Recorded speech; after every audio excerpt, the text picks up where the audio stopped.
What is going on, guys? This is the Trips Wide podcast presented by RotoQL for week 17 of the NFL season. I am your host, Evan Cheney, today joined by Gary Huber. How are you doing today, Gary? Good to be with you again. As they say, all good things must come to an end. Uh, this podcast and the NFL season, so let's go out with a bang. It's just insane how fast this season went. Like, I don't know, it doesn't feel like 17 weeks ago um, that we started this whole stuff. I don't know, it's crazy. It's crazy. But yeah, we have a nice 16 game slate for New Year's Day, pushing Penn State's Rose Bowl appearance to January 2nd. Something I recently found out. Um, yeah, that was a shock. But yeah, let's dive into this thing. And our first game of the slate will be Ravens and Bengals. Right now, the Bengals are 1 point favorites in a game that has a 41.5 point total. No injuries or benchings on the Ravens side. None on the Bengals side either.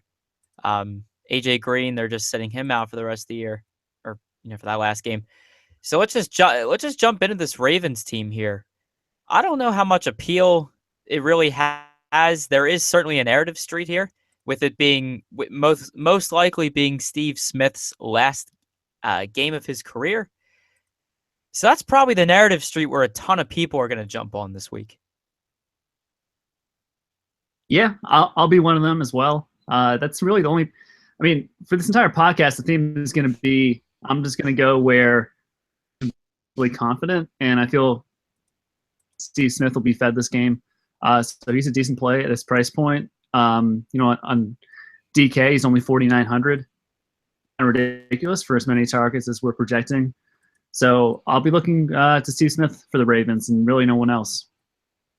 Exactly. I mean, this offense isn't really going to do that much against a somewhat solid Bengals defense over the course of the year. They do a few things right. Yeah, all right. So let's just jump over to the Bengals side of the ball here. I don't know. Is there really much that's going to happen on this side? I mean, really, when I look at it, I just say Ravens defense might be the play. I mean, they're 8th against the pass, 1st against the rush. And even if the Ravens were bad against the pass, it's like what receivers does Andy Dalton have? I mean, Tyler Eifert's out, AJ Green's out. Jeremy Hill going up against the top rush defense in football doesn't seem like a great matchup. So I'm just going to say Ravens defense. I love that call. The one receiver that I would consider would be Brandon LaFell at 45. For the reasons you mentioned, he will have to be the offense, but we all know the talent level there. So I'm not really sure how high of a ceiling that is, but I would imagine the offense would flow through him. Oh, there's definitely a ton of sketchiness in that, and I mean, just in this offense, it's like, they could have there is a path to a good game, just because this Ravens defense might end up being a little bit lazy after having their hopes and dreams crushed, last on a Christmas Day, but yeah, it's I don't know. I just find it difficult for a lot of these guys. But the Brandon LaFell call might be the only one that I like. His targets have been going up in the past 3 weeks: 6 against the Browns, 9 against the Steelers, 10 against the Texans on Christmas Eve.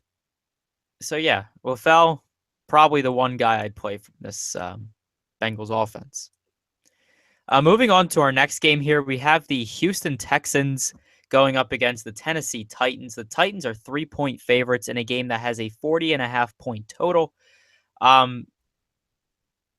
Very interesting things all around in this game, both starting quarterbacks. I mean, we all know the Tom Savage deal.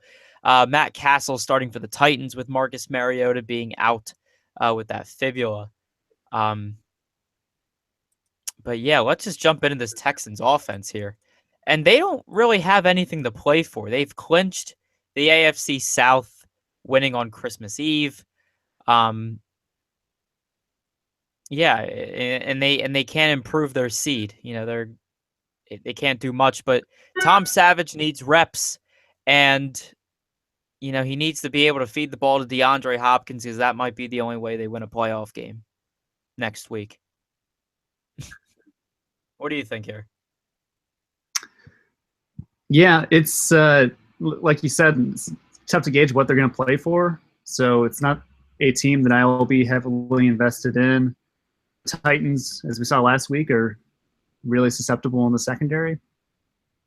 A flyer on Hopkins. I mean, Alfred Blue will probably get a lot of run. I can't imagine Lamar Miller is going to be coming back for this game. But it's, again, to tell in this situation with the playoff scenario the way it is, so I will probably be investing my money elsewhere. Yeah, it's just really tricky to see what Tom Savage is going to do in his first game as the starter on a road on a road game for this team. And then the Titans have a pretty relatively stout rush defense, being 13th in football. And the only place they're going to get really burned in the passing game is the left. Wide receivers line up to the left, which DeAndre Hopkins normally is. So I don't know. He's kind of viable at 6,500. His targets, he had 17 targets against the Jaguars, only had 6 against the Bengals, but that could possibly go up in this one, just depending on how much run these Texan starters get. And then on the other side with the Titans, I don't see much going on for this team at all. Matt Castle, he's not really good. He hasn't really shown to be good. Although he did put up a somewhat decent outing in a short period of time last week against the Jaguars, going 13 of 24, 124 passing yards, 1 touchdown, throwing 1 pick. But I'm just so uncomfortable with all these guys, and they're all priced down.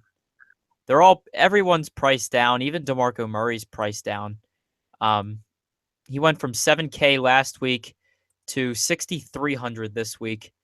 I don't trust anyone on this Titans offense. I just don't trust anyone from this game in general. Same here. Yeah. Nothing jumps off the page to make me feel any different. So, I feel like we can move on. Yeah, let's move on to our next game here between the Carolina Panthers and the Tampa Bay Buccaneers. The Buccaneers are 5-point favorites in a game that has a 46-point total. Jonathan Stewart's questionable in this one with a foot injury, has not practiced all week. Cam Newton's questionable with a right shoulder injury, has been limited in practice all week. So watch out for his status. Greg Olsen is questionable this week with an elbow injury. He has not practiced all week. And then on the other side here for Tampa Bay, no injuries to look at. William Golston, though, on the Tampa Bay defensive side of the ball, he has a dislocated right elbow, and he is not expected to play on Sunday. So let's look at this Panthers offense first. There's a slew of injuries that, by my own gut feel, I know everyone's questionable right now, but Cam Newton might be the only one of those 3 guys that would play, maybe, just because Riverboat Ron has already said that he expects Cam to play if he's healthy. Obviously, watch out for that news as Sunday rolls around. If any of you are sober enough to do so, that is New Year's Day, so the night before might get pretty crazy. But yeah, Cam Newton being the only one of those guys that might play, I'm not very comfortable with playing much here. Maybe if you want to be really sneaky, if Greg Olsen's out, Kelvin Benjamin. But that's just like, even if Olsen's out, that just seems GPP only to me. I don't know. Are we on the same page here when it comes to that? Yeah, we are. Definitely not rostering Olsen, even if he plays. He was only in on about 53% of snaps last week. So be careful with the slate. These veteran players that have nothing to play for, you can't really count on them to be as productive as they would be in, say, week 6 of the season. So Greg Olsen's off the table for me. Maybe. I could see them wanting to play spoiler to the Bucs a little bit, but at 51. Any interest there? Kind of. With Golston doubtful, I mean, he's probably not going to play. Um, it it might be in play.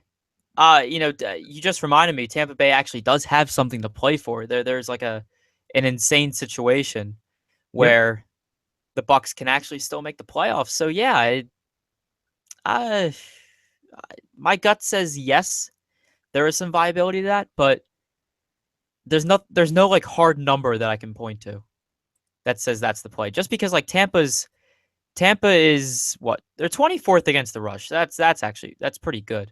So on paper it works. My gut feel says it works. So I'll make it a GPP play. Yeah, I think that's kind of where I'm looking. If I'm on a, if I'm a coach of a team that has nothing to play for, like I just kind of want to run it down their throat and try to get a win.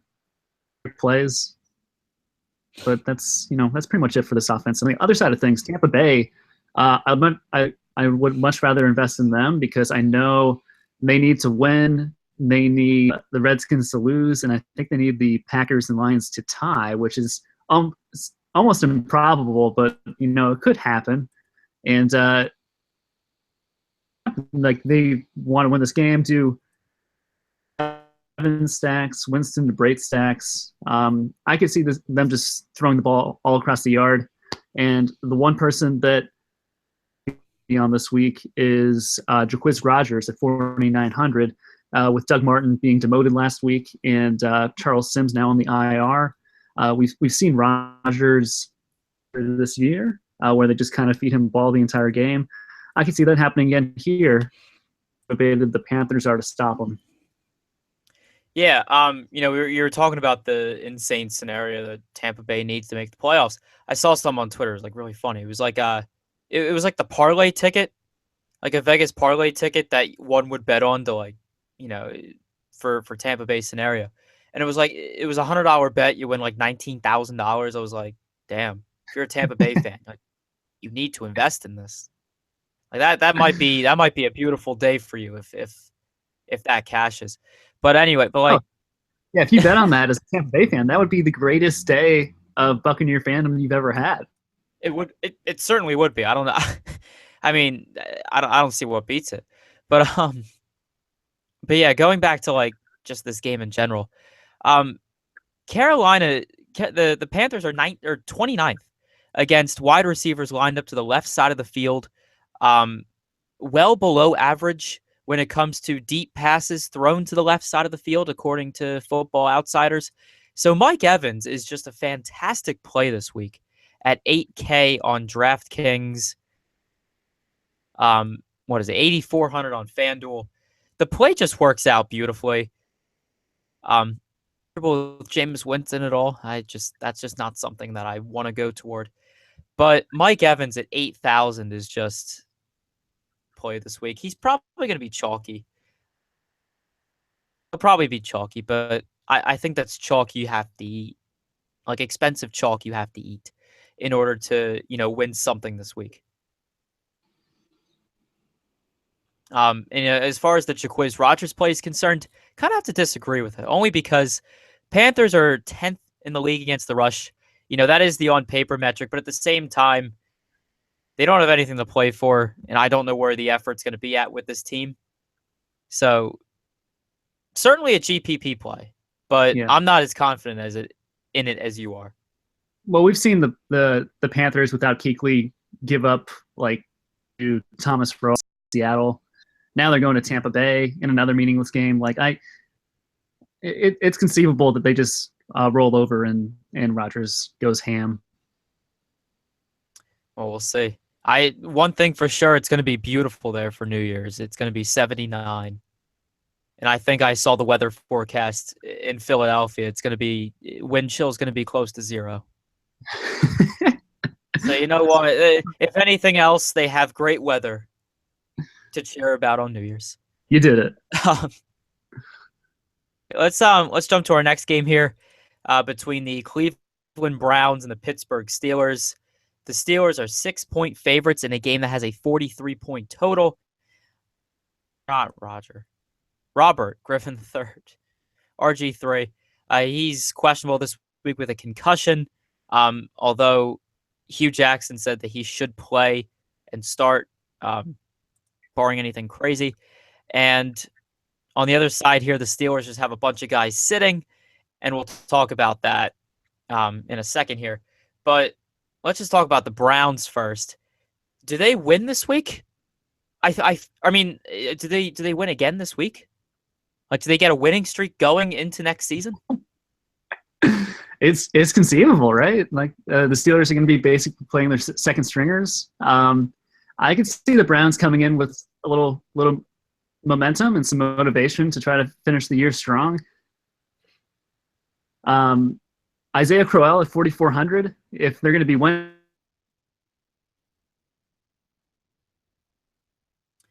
Yeah, I mean, if Cleveland's playing all their starters, you have to imagine that, like, guys like RG3, Isaiah Crowell, even Terrell Pryor, they just dominate in this game. The matchup just works beautifully in a game where they just have no one. The Steelers are just playing nobodies, and there's going to be some GPP appeal, I think, with some of these Cleveland Brown players, mainly Crowell and Pryor.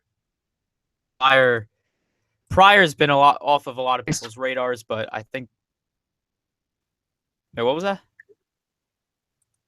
Hey, we're back. Sorry. I think we're getting fuzzy here.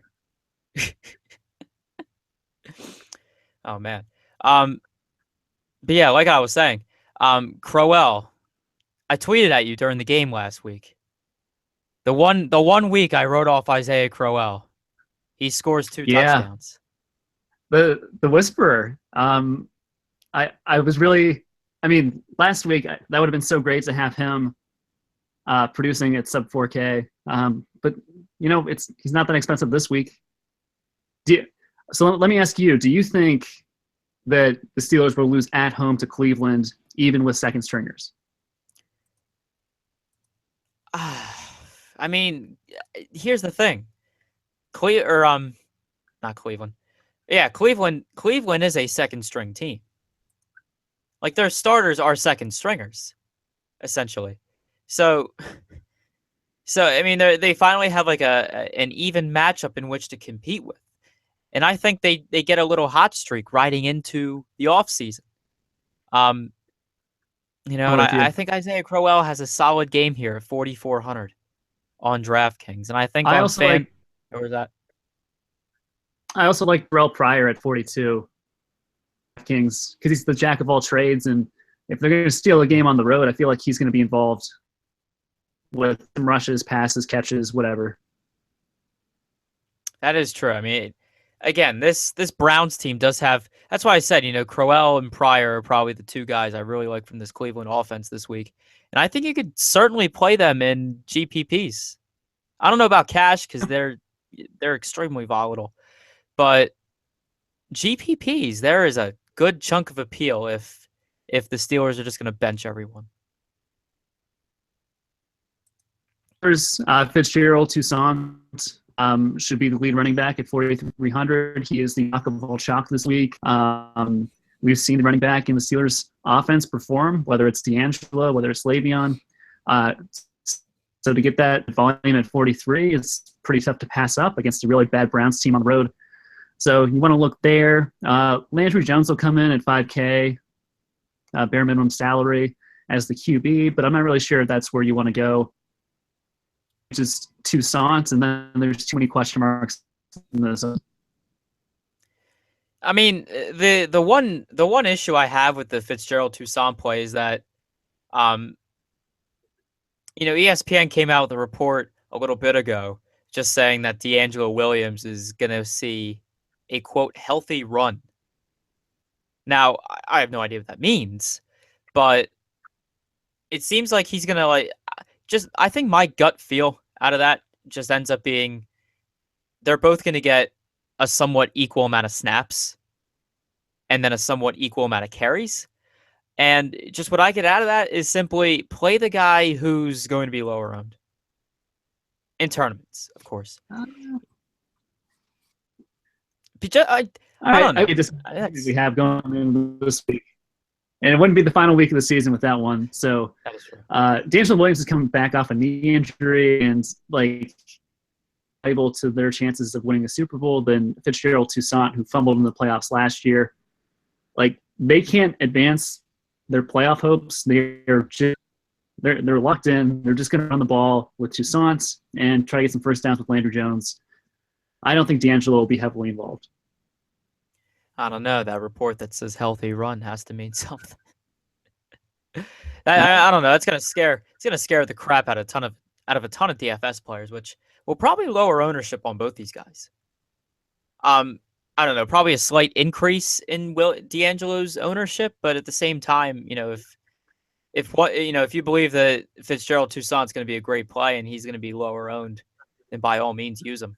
He's certainly in a fantastic spot this week against a Cleveland Browns team that is given up, or that is 31st in the league in rush defense. So certainly use him if that's where you believe the carries are going to go. And maybe you win a GPP off of that this week. All right, let's jump to our next game here between the Dallas Cowboys and the Philadelphia Eagles. Eagles are 3.5-point favorites in this one, in a game that has a 43-point total. I have no idea what's going to happen with the Cowboys, but there are no injuries to look at here. And then on the Eagles side of the ball, Jordan Matthews is questionable this week with an ankle injury, has not practiced all week. And yeah, that's pretty much it for the injuries in this game.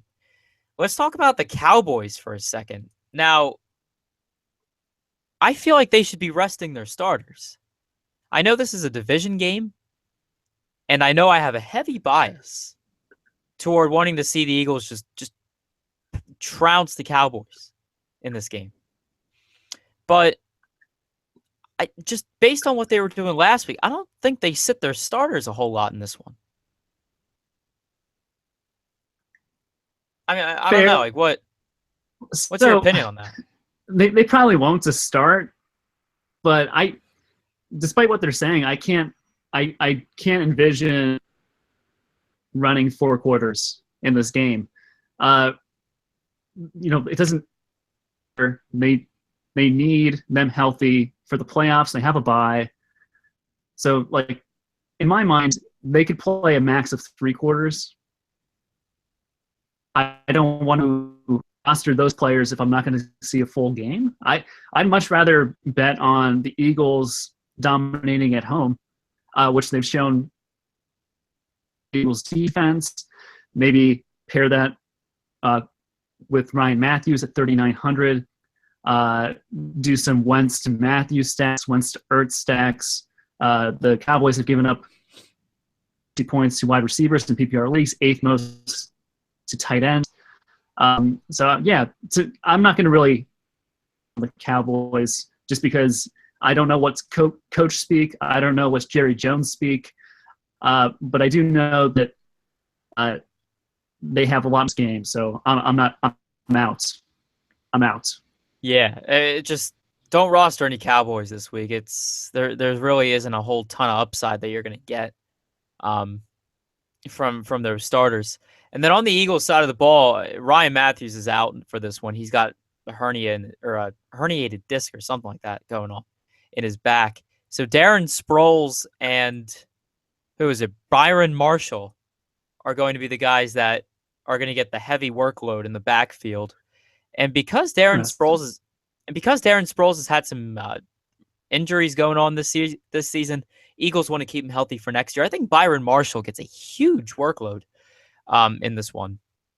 And I think he makes for a solid GPP I love that. play. Yeah, I mean So I didn't know Matthews was out. So yeah, by all means, I think. I love him. Yeah, I think going with Marshall, like he's 3K. He's 3K on DraftKings. I can't imagine he's that much on FanDuel. He's 4,500 on FanDuel. I think Marshall just makes for a fantastic GPP play going up against the Cowboys team that, has absolutely nothing to play for in this one. I don't know where Carson Wentz is truly going to throw the ball. I mean, Dorial Green Beckham could be an option. Jordan Matthews. I have absolutely no trust in Nelson Aguilar. You could maybe even go with Zach Ertz as well. I know I've had many a hot take about Zach Ertz, but I mean, guy's a very solid tight end, and if the Cowboys are resting guys, maybe he does well in this one. Yep. So that's pretty much where I'm going with this Eagles game, and then I just want the Eagles to win. I want them to go out on a high note, take that Vikings draft pick, take that Vikings first round draft pick, and hopefully do something with that. Definitely. Yeah. So next game, let's skip that talking point. Next game. All right, let's go to the Bills and Jets, which that's oh my. We have a Bills favored by 3.5 points in a game that has a 42-point total. LaShawn McCoy is questionable in this one, with just general rest that no need for these guys to practice. It's the end of the season. Charles Clay, same thing with him. Sammy Watkins, same deal there.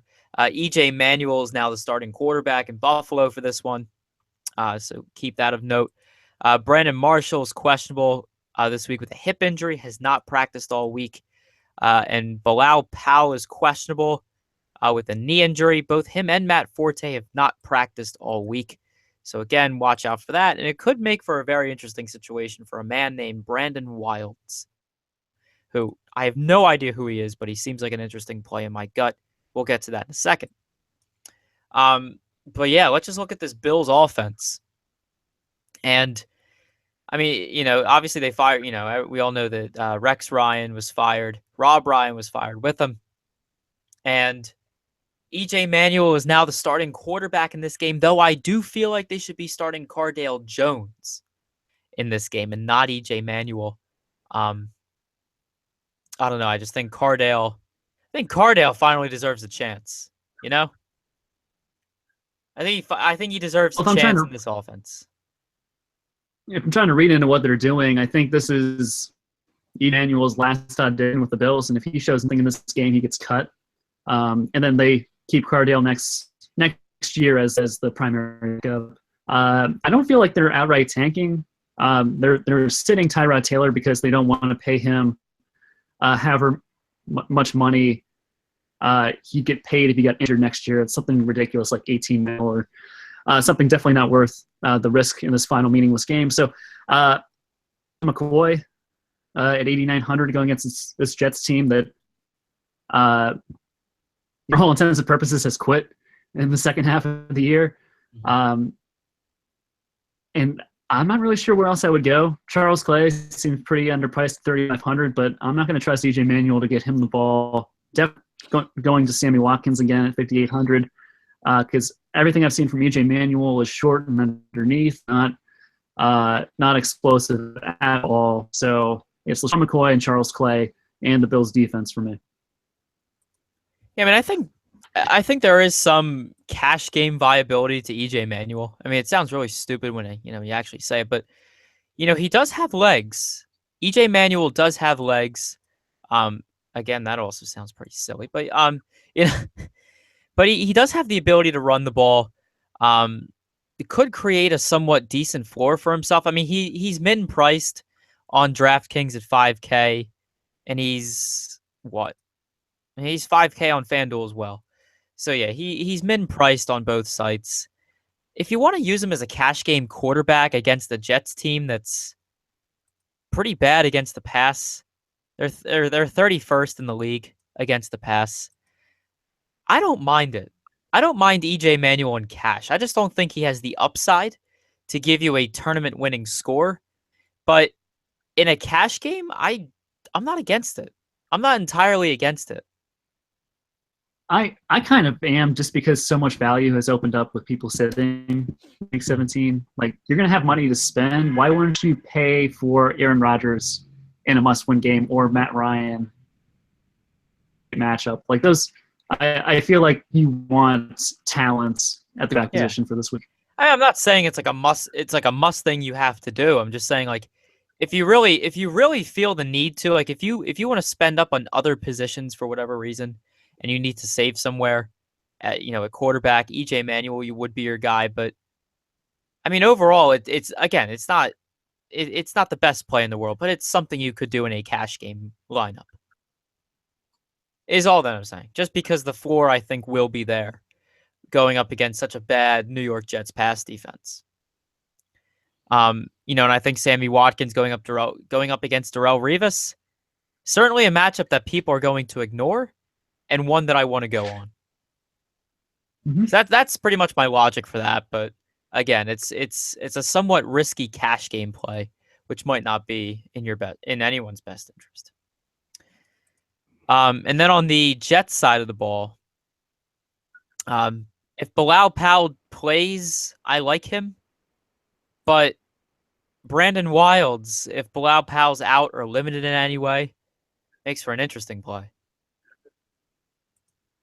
He kind of does. Yeah, those are the only plays. Just because I mean, Brandon Wilds is min price, just like Byron Marshall is. But the difference is, Wilds is going up against the Buffalo Bills rush defense that is 32nd in the league. So the worst rush defense in football. And if Bilal Powell is out or limited, Wilds is going to be crazy high owned. But again, that would be chalk that I'd be willing to eat. Just because the matchup would be so juicy in such a situation. And he'd be pretty much guaranteed a workload. And it's not like the Jets are creating anything through the passing game. Right? Buffalo's 18th against the pass, which is like okay, not great. But Ryan Fitzpatrick has just been terrible in the starts that he's gotten all year. Brandon Marshall has then suffered because of it. I mean, maybe there's some viability to Robbie Anderson, but that's pretty much it. I mean, I don't expect much offensive prolificness to occur through the Jets in any point in time, like in the not so far future. So those are my many takes there. What are you thinking here? No, I think it's a running game. I think you covered it, both sides of the ball. What's the next game? Our next game here, you're gonna like this one. We got the Chicago Bears going up against the Minnesota Vikings. Woohoo! I certainly have a rooting interest here, but yeah, we have the Vikings at 6.5 point favorites right now in a 42.5 point total game. No injuries on the Bears side. On the Vikings side, Adrian Peterson's out for this one, and Stephon Diggs is questionable this week with a hip injury. Just all week. Both of these teams obviously out of playoff contention. Now, why I have a rooting interest for the Bears is simply because the more, if the Vikings lose this one, I think the pick for the Eagles becomes a little bit better. Better than the Eagles. Around 10th or something like that. Yeah, so I'm pretty pumped. I'm pretty pumped for this one. No offense, of course, but it's our fault. I think for the Viking side of things, Adam Thielen at 56 off of his master perf last week is attractive. You mentioned Diggs has an injury. Player that they're hoping is going to be there for a long time, so I imagine he would be heavily involved. Kyle Rudolph is at 4,600 on DraftKings, but he's, again, a veteran player that I'm not really counting on for a lot of production in this spot. So for me, on the Viking side, it's Adam Thielen and Jerick McKinnon at 4,000. You mentioned AP being out. Both teams have nothing to play for. And there's going to be some play jet. Sanders is going to drop off a lot of passes and look his way. So that's it for me for the Vikes. Yeah, I mean, with the Bears having such a low implied team total, and then how they just did so bad last week against a pretty bad Washington Redskins defense, do you think that, now of course this would require the Minnesota Vikings to, follow the wide receiver coverage plan this week? It would require that to happen. But do you think that the Vikings defense is something you could use this week? Ah, man. I think they're GPP viable. I I honestly have no idea how the team will react. I don't know how Zimmer will react to Terrence Newman basically ignoring his play call last week. Uh, Potentially for insubordination. I'm not sure how he gets the control back in the locker room. So if he plays everybody, then I like the Bears, especially against Matt Barkley, who threw like 5 picks last week, targeting Alshon Jeffrey covered by Josh Norman when he didn't need to. Everyone else who's played the Redskins just goes to the other receiver. Care. So, he could be throwing stuff to Rhodes and a lot here. That makes a nice correlation play with Jerick McKinnon that I mentioned earlier.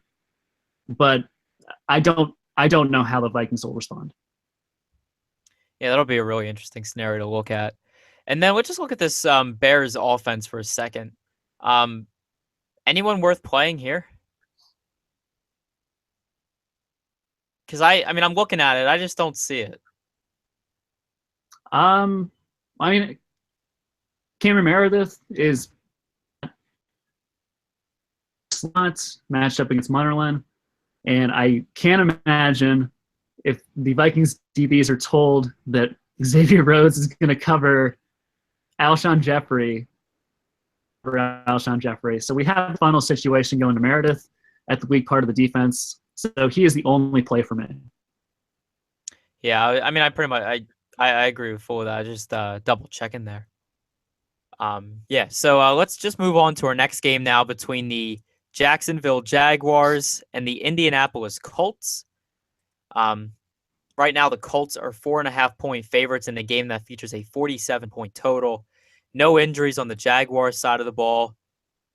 No injuries except for Dante Moncrief being questionable. The shoulder injury has not practiced all week there, but other than that, no injuries in this game. Now for the Jaguars lately, last week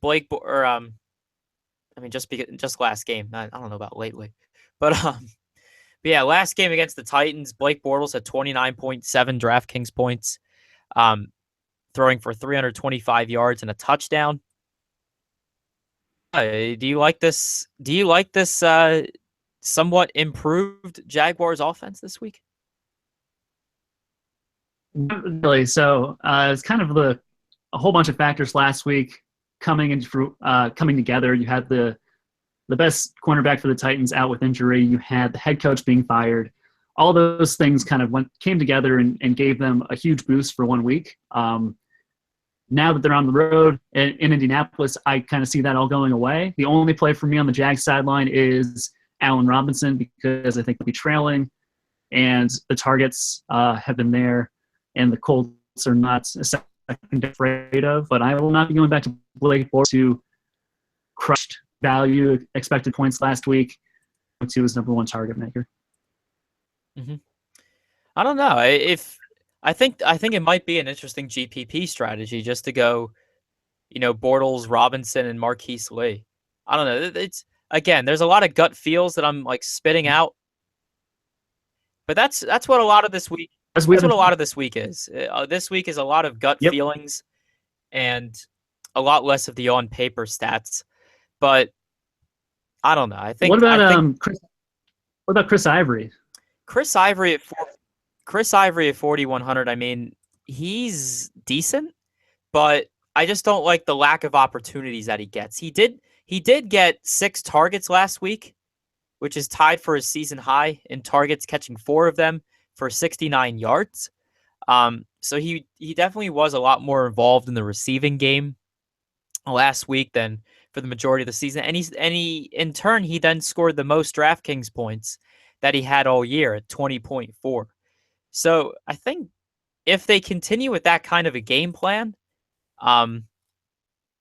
there's certainly a way for that to work out again. However, the difference is that actually there is no difference. The Colts are actually worse than the Titans are at running backs as wide receivers. I was reading that wrong. So yeah, Chris Ivory is certainly in play this week.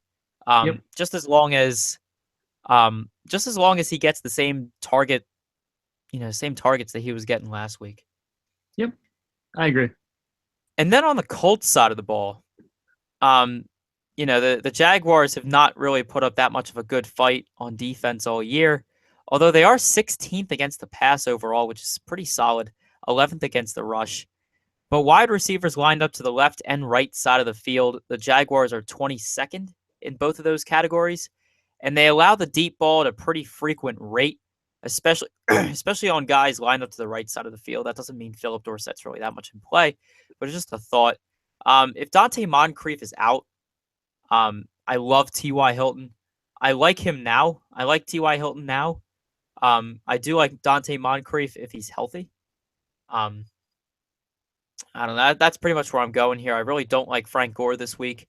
The Jaguars actually have a pretty solid rush defense. Same thing goes for Robert Turbin. And then Dwayne Allen. Let me see where the Jaguars are against tight ends. They're 14th in the league against tight ends, so not really feeling Dwayne Allen. How do you feel about this game? So I really don't like a lot on the Colts side of things here. You mentioned if Moncrief is out that you like T.Y. Hilton. It's for me, my gut tells me the opposite. I really love Jalen Ramsey as an NFL corner in this league. I feel like if Moncrief is out, then he's just going to shadow Ty, and I think he has the talent to do it. So I'm probably not even going to have a lot of shares of any Colts this week. I mean, if that's something you want to do, that's fine. And I think it's actually a solid contrarian strategy just because the Colts have one of the higher team totals on the slate. And obviously, people are going to gravitate toward teams that have higher team totals in any sport on any given slate. So, yeah, I mean, because this week presents itself with probably a lot more variance than other weeks in the NFL season, that could possibly, that could possibly do well for you. Or just for anyone that fades. But it would be Andrew Luck for me, and I wouldn't even have to stack him if I played anybody on this team. A naked Andrew Luck. Yep. Never thought about the idea, but think about it. So I like he's got T.Y. Hilton, he's got Dorsett, and then he has like 3 tight ends. Like Swoop has got a touchdown, Dwayne Allen's got a touchdown, and Jack Doyle's got touchdowns. So, it can go anywhere. Exactly. But overall, I think this game is going to be one of the better ones for this slate, for fantasy-wise. As far as actual results, no. But fantasy-wise, it'll be nice. Let's move on to our next one here between the New England Patriots and the Miami Dolphins. The Patriots are 10-point favorites in this game. That has a 44.5-point total. Malcolm Mitchell's questionable in this one with a knee injury, has not practiced all week. Tom Brady's questionable this week with a thigh injury. Did not practice Wednesday, but returned to practice on Thursday. And then on the Dolphins side of the ball, Jay Ajayi is questionable this week with a shoulder injury, but he's already been declared that he will play. So he's there. And then Matt Moore, obviously replacing Ryan Tannehill there. So let's just look at this Patriots offense this week. Both of these teams actually have something to play for. The Patriots are playing for the clinching of the number 1 overall seed in the AFC, and the Dolphins are playing for the 5th seed in the AFC. There is a path for them to get the 5th seed if the Dolphins win and the Chiefs lose, but I don't know. I just have a gut feeling the Patriots is going to win this one. And Vegas having this game at a 10-point in the Patriots definitely favors them greatly. Yeah. I get the sense that this is the Blunt game. So I like Blunt pairing him with the defense. I like taking a shot on a wide receiver like Chris Hogan with deep a couple times and then run the clock out. Probably not going to pay up for Brady or Edelman. Just because I'm not sure Matt Moore can keep up against a superior team, even if they're at home. So those are the only 3 plays that I'm looking for. Do you have any insight on anyone else? I mean, not really. LeGarrette Blount can definitely do well. He's going up against the Miami Dolphins team that's 19th in the NFL against the rush. and then I mean, I really like the Patriots defense this week, and here's why. The Patriots are 5th in the league against opposing rush offenses. So, they don't really give up a lot of rushing yards. I don't know why it took me so long to get that sentence out. And then with Matt Moore at quarterback, it's like they don't have much going on for them in the passing game. And even though the Patriots are 22nd in the league against the pass, which is not very good at all, I don't think the Dolphins can really take advantage of that just because of how poorly Matt Moore is a quarterback. I know he's had some pretty decent fantasy outings in his 2 starts, but I don't know. I just don't like it at all. Mm-hmm. Yep. Going up against a somewhat palatable defense in New England. But I do like LeGarrette Blount, and I do like the Patriots defense, so that's where we can fully agree there. Cool. And that's pretty much where I think GameScript is going to go with this one, with the Patriots currently being 10-point favorites in this game, in one where there's a pretty low total. Yeah. So let's jump into our next game here between the Kansas City Chiefs and the San Diego Chargers, a game that is full of narratives. Right now, the Chiefs are 5.5-point favorites in a game that has a 44-point total. Spencer Ware is questionable in this game with a rib injury, although he did practice on Wednesday. I don't know about Thursday just yet. Melvin Gordon is questionable in this one with a hip injury. He returned to practice on Wednesday. We will figure out his Thursday practice status as the day goes on here. It's Thursday while we're recording this. But those are the injuries on the report here. And we'll just look at this Chiefs offense. Now, one of the narratives here in this game is that this is probably going to be San Diego, the Chargers' last game in San Diego. Stadium bill in San Diego failing miserably back on election day. So there obviously isn't going to be a new stadium built in San Diego. And the S-hole, for lack of a better term, what it is, Chargers are probably not going to be there after this game. So their last game in San Diego, I think they do pretty well for this one. I think they show up. For this one. What are you going to say? I could see that. Does it concern you that the last time that they played a home game, they saw more Raiders fans, saw Chargers fans? Like, I feel like San Diego was kind of ticked off at their fan base for not showing up. Well, yeah, I mean, Chargers have absolutely nothing to play for, even when they were playing each other. I think it was like week 15, I think. So they had nothing to play for, and the Raiders were on fire. Getting into the 2 seed, possibly even the 1 seed. Why would you show up if you're a Chargers fan at that point? But yeah, I think the Chargers kind of show up. Maybe not the fans, but I think the Chargers themselves show up for this last game in San Diego. And I don't know. I think they put a hold on this Chiefs momentum. Okay. Those are my. So that's a scorching hot take on my part. It's a little bit different from how I see it. The Chiefs have something to play for. They're trying to get that 2 seed. Lose. So I really like the Chiefs defense going up against the Chargers offense, have given up the 2nd most fantasy points. I like Spencer Ware a lot at 5,500. The Chargers give up the 5th most points to running backs in PPR leagues, and he also has an escalator clause in his contract where if he gets 60 more yards, he gets an extra $300K. I think 160 yards, he gets $600K or something like that. So he has a lot to run for. Active, questionable tag, then I want a piece of him against a pretty demoralized Chargers team that just laid an egg in Cleveland. The touches aren't there. I feel like he's been kind of lucky with the touchdowns he's gotten recently. So I am in the non-Tyreek Hill camp. And then Travis Kelce, you kind of have to be on just for the ceiling he's shown and the consistency these past 6 weeks is just ridiculous. I love a lot on the Chiefs side, and the Chargers side of things, not so much. Gates' narrative has kind of gone out the window.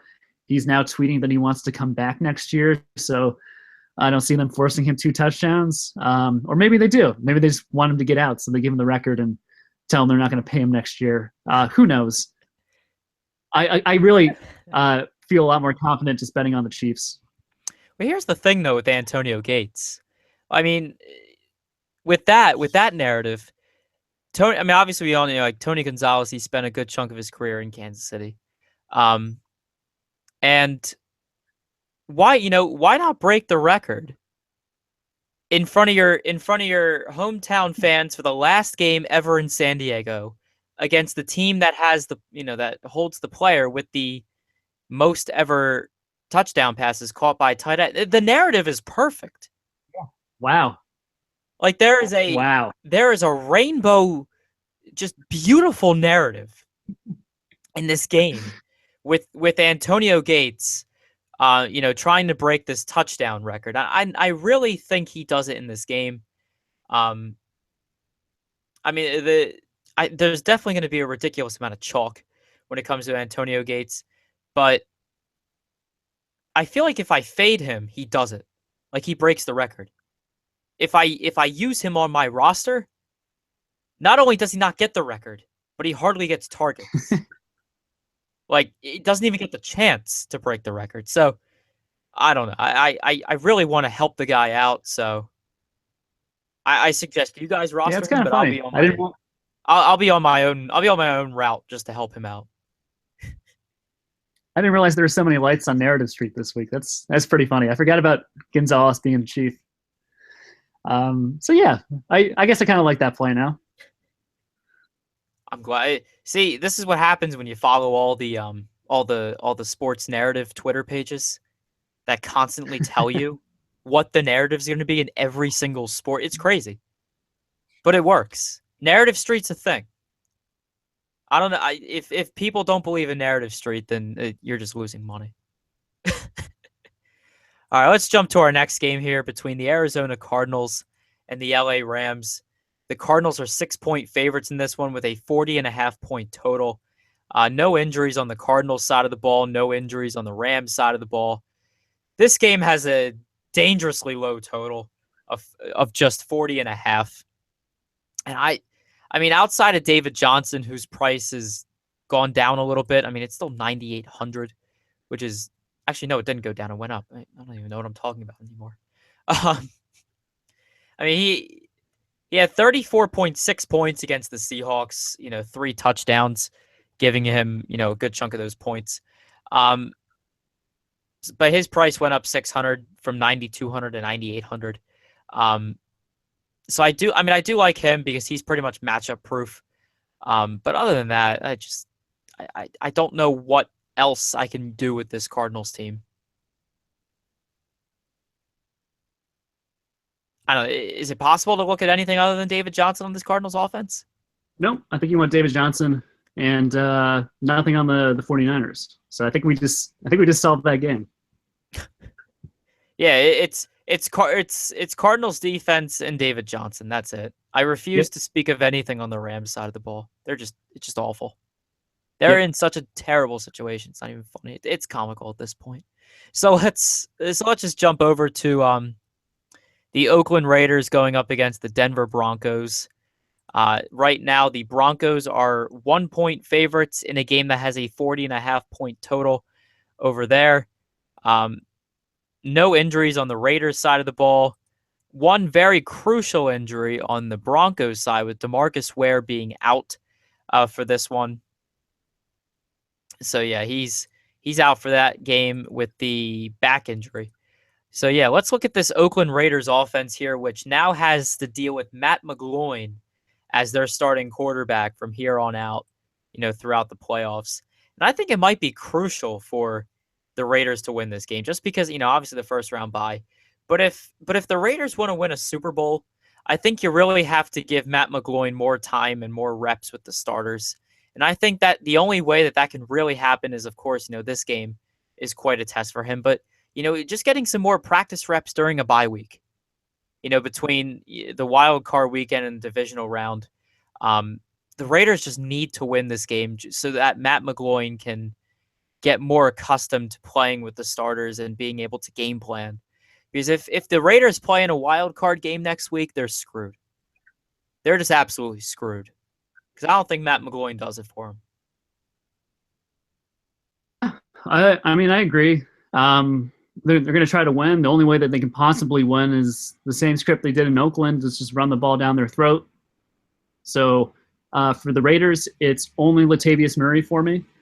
And then on the Broncos side of things, I like the Broncos defense, and I really think that's it. I don't expect a lot of offense in this game.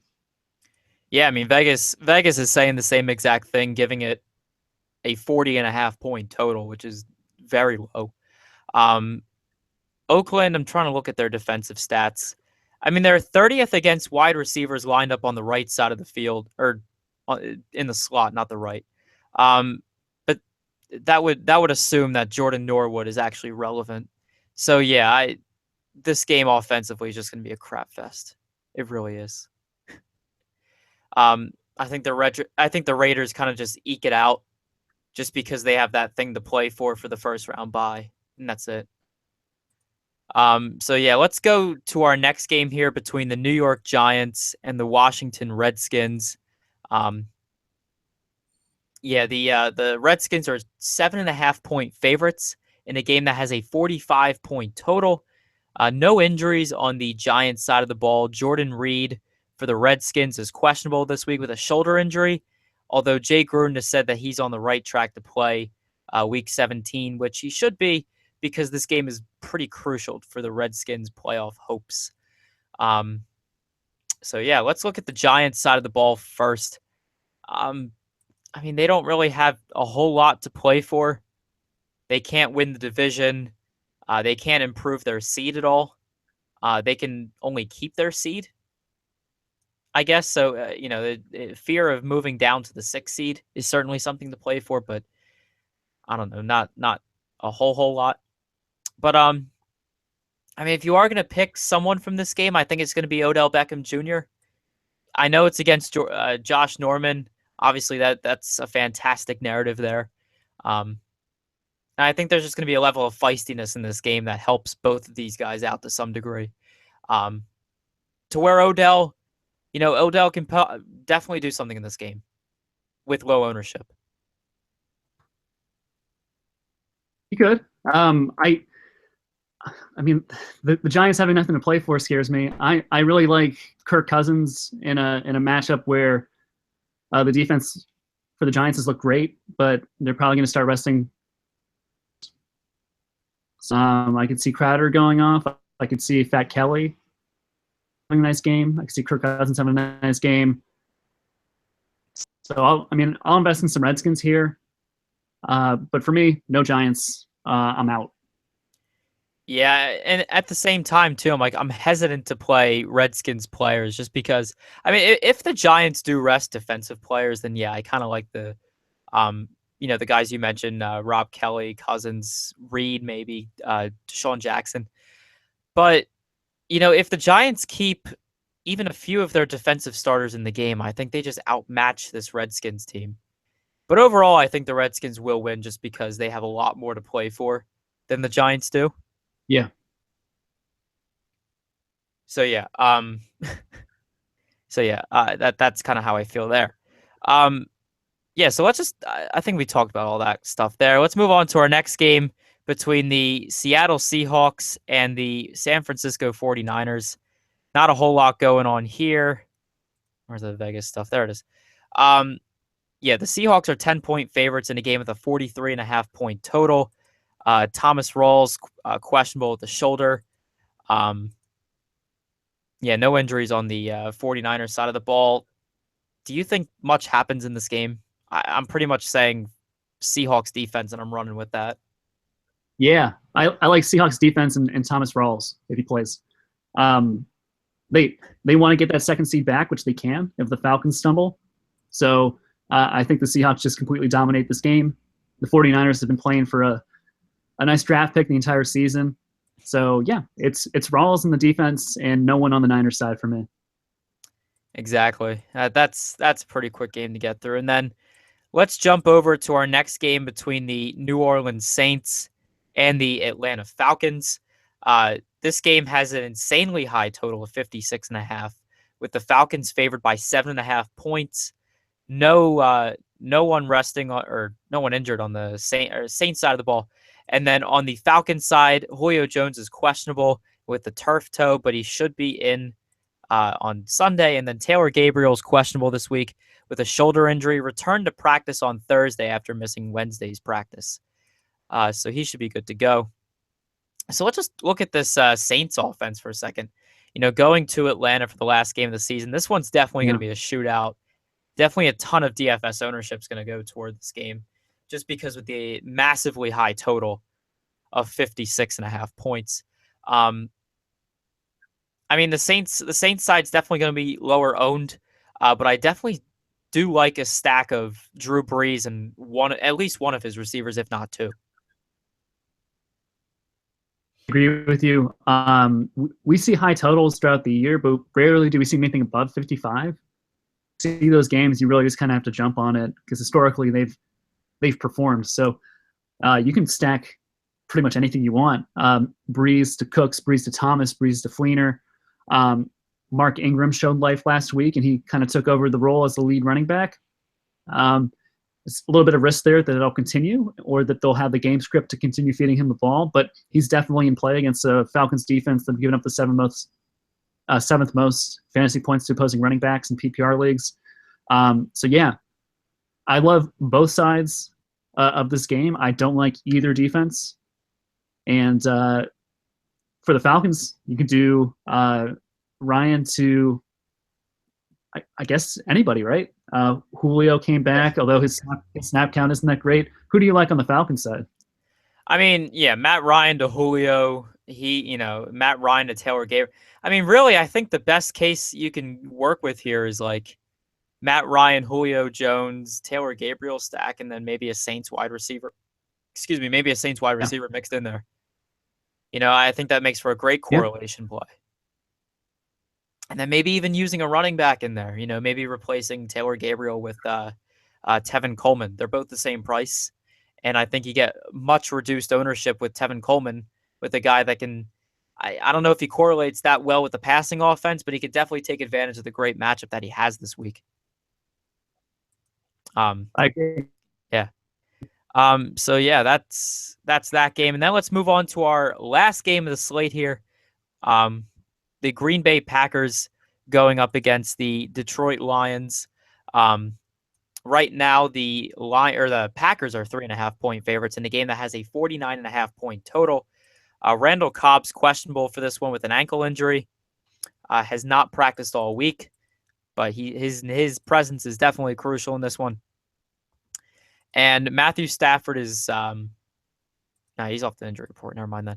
All right, so let's look at this Packers offense for a second here, and I don't know, how do you think they win this game offensively? Yeah, I think the chalk play. We talked about Mike Evans being a chalk wide receiver. I think Jordy Nelson's right there with him at 8,100. Monster game against Minnesota last week. This is another situation where they need to win, and I'll let you talk about the weird game theory scenario, but I expect both teams to come out and try to win the North and get their playoff spot. So I love Aaron Rodgers in cash and GPPs. I love stacking him with Jordy. I even like taking a flyer on Jared Cook at 3,100, considering the Lions give up the fifth most fantasy points to opposing tight ends in PPR leagues. And that's just been the game flow chart that we've played for a couple seasons in fantasy. Whoever the tight end is versus Detroit is in a good spot. So I like them. And Devontae Adams, we've seen his ceiling at 5,700. You can play him. So yeah, pick your spots. But tell me about the Lions, and also tell me whether or not everyone's just going to take a kneel. No, I mean, realistically, if this game's played wholeheartedly, like I want to say it is, I don't know. I think Matthew Stafford to Golden Tate makes for a really good stack in this one. Anquan Bolden's a solid play. Marvin Jones can even be considered a good play. But what I really want to discuss here is the conspiracy that can occur with this game, because if the Redskins win their game against the Giants this week, they, if this game would have to tie, if this game ties, then both teams make the playoffs and the Redskins are out of the playoffs. Now, that's a really interesting scenario because in that case, they could make some kind of agreement to say, hey, we can tie this game. We can make this game end in a tie and we can both make the playoffs. In that scenario, it's an interesting game theory. It's kind of like the prisoners complex being used in this game, because it really is, because it's saying like, if one team wins this game, they get the 3 seed in the NFC and the other team misses the playoffs, right? But if this game ends up in a tie with the Redskins winning earlier in the afternoon, then both of these teams make the playoffs, with the Packers being the 4 seed in the NFC and the Lions being the 6 seed in the NFC. So both teams end up making the playoffs in that scenario. So it's an interesting, it's an interesting game theory scenario that can play out. And if you're a fan of the prisoner complex problem, then this is certainly the game for you. Yeah, that would certainly be funny. I would love to the first game where both teams just didn't want to play. Yeah, it certainly is an interesting scenario to evaluate. Yeah, so that'll do it for our final show of the NFL season. It's been great working with you, Gary. I've had a ton of fun. Recording these podcasts every week. And I hope we've helped you guys win some money over the course of the season, because, I think Gary and I have both done pretty well ourselves, and, we hope the advice has helped you guys as well. So, of course, I've been your host, Evan Cheney, with Gary Huber in this show. Follow us on Twitter at eCheney17, and then Gary is at GHUB. I think I got that. I almost said G-Hub, but it's G-Hube. It's G-Hube with an E at the end. But it's been great working with you as well, Evan. Big thanks to Mike and Sahil for giving us the opportunity to talk to you guys on RotoQL. And we wish you the best of luck trusting your guts in Week 17. All right, guys. If we're not winning all the money, we hope you guys do. So good luck in your contest this week. Peace.